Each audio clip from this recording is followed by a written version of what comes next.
of Parliament is the Higher Education Amendment Bill. The aim is to set transformation goals for tertiary institutions. The bill, currently with the Higher Education and Training Portfolio Committee, it hopes to finalise the bill early in May and send it to the National Assembly for adoption.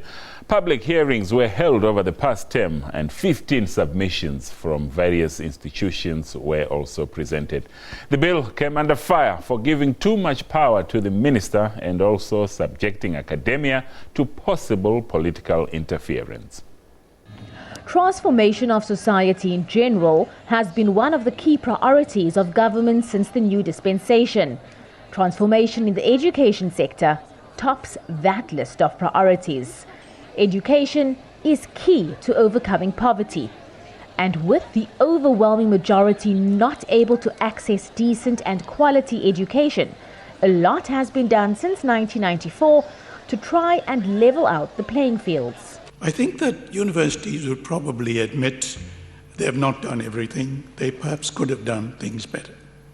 But I think we ought to need to reflect upon the achievements and gains of universities since 1994. And let me enumerate a couple of them.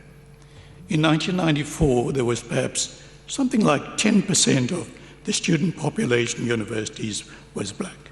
Today, that is something of the 60 to 70%. And even in the formerly so-called historically white universities, there's a majority of black students. And that is a stunning achievement. To the credit of government, in the 1994s and the 1990s, there was not 1 cent for bursaries or financial support for black students. Today, the government has given over 2 billion rand. And importantly, many universities have injected from their own funds, bursaries and so on, for student support. Many more students today are in residences than before. Residences, Madam Chair, are extremely expensive. We would like to accommodate many more, but most of the universities accommodate 25 to 30%. However, the higher education sector currently finds itself in a bad way. Protests rocked the country last year as students expressed their dissatisfaction. The Higher Education Amendment Bill aims to address some of the issues in this area. Among others, it provides for the determination of transformation goals and oversight mechanisms for the system. It provides for the development of articulation and recognition of prior learning frameworks. Overall, most of the provisions were welcomed. But the provision which has ruffled the most feathers calls for further input from the Minister of Higher Education and Training. Some fear it will open the door for political interference.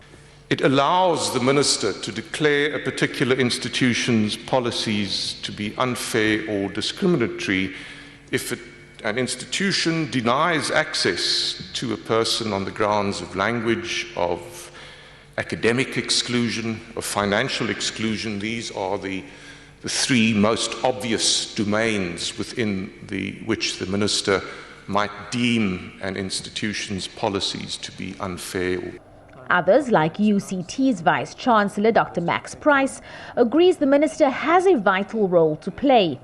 But he suggests there should be different goals for different institutions. Unfortunately, the history of higher education in many African countries post-independence has been a history of encroachment of political control over the universities to the great expense and detriment of the universities. And we need to have a legislation that can protect the universities from that. One of the questions raised during the 2-day hearings is who exactly is to blame for the state that higher education finds itself in. The issue of the slow pace of transformation kept cropping up.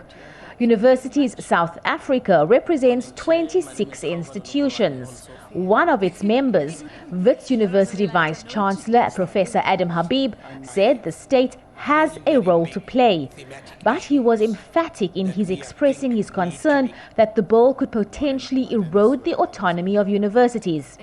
Habib said universities did not prevent transformation and could not be blamed for current problems in the system. MPs were not happy about this statement. 21 years that the universities had the transformation charters and policies. Today we're sitting with this big problem. And you know what? People are saying government. They're blaming government. They're not blaming the institutions. Now, having not responded, don't you think that the amendment are trying to put some control so that things can happen this time around? The universities at some point do not understand the genuine concerns, in particular of the poor and the working class. And it is not by design that we are where we are today.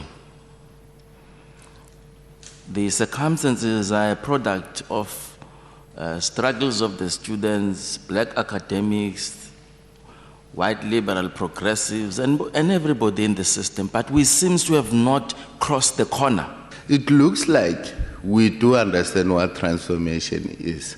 Why should we still want it to be defined while we know what it is? Because the danger of defining it is you might restrict it strictly to those issues that you raise in our definition.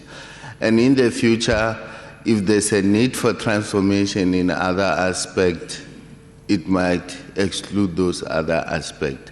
For me, when you said this is what transformation is, or you questioned, is it institutional transformation? Is it demographic? Is it class transformation? All those were comprehensive, and for me, it is well understood as to what exactly we want to do. Habib acknowledged that despite the strides taken, transformation had failed in some respects.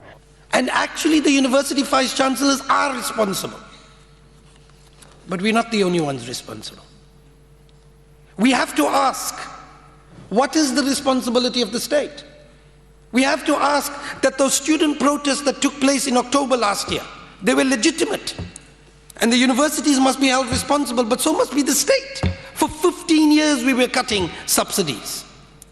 Now let's have the courage to collectively admit that we've made some successes, but we failed. State, department, vice-chancellors, unions, students, we all collectively failed our children. Kusatu and Nuhawu submitted a joint submission on the bill.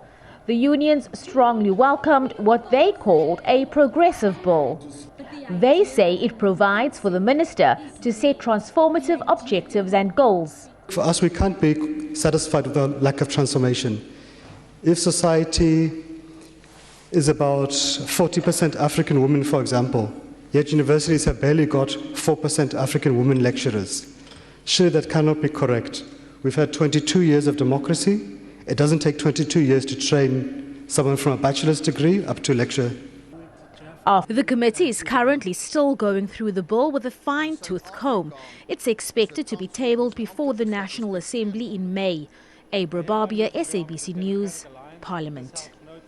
And Pope Francis on Sunday spoke out against the rejection of migrants and refugees during his Easter message as Europe struggles with its biggest migration crisis since World War II. Pope Francis is celebrating Easter morning Mass in St. Peter's Square in Rome in front of thousands of people. He issued his traditional papal blessing to the city and also to the world.